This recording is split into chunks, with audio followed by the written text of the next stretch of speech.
তখন পুরুষ মানুষ বলল, করজোড়ে বলল সৃষ্টিকর্তাকে যে 20 বছর আয়ু অত্যন্ত কম। হে প্রভু, আমাকে ওই গাধার, সে যে 30 বছর আয়ু চায়নি, সেটা আমাকে দেয়া হোক। ওই যে কুকুর 15 বছর ফিরিয়ে দিয়েছিল, সেটাও আমাকে দেয়া হোক।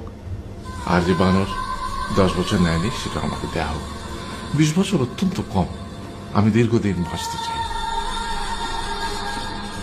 সৃষ্টিকর্তা সেটাও মঞ্জুর করলেন। তারপর কি হলো?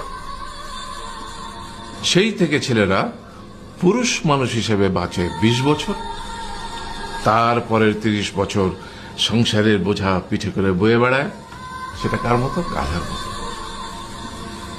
তারপরের 15 বছর সে তার ছেলে মেয়েরা যা দেয় সেই রকম ঠিক কুকুরের মতো উচ্ছিষ্ট খেয়ে বাঁচে। আর তারপরে বৃদ্ধ বয়সে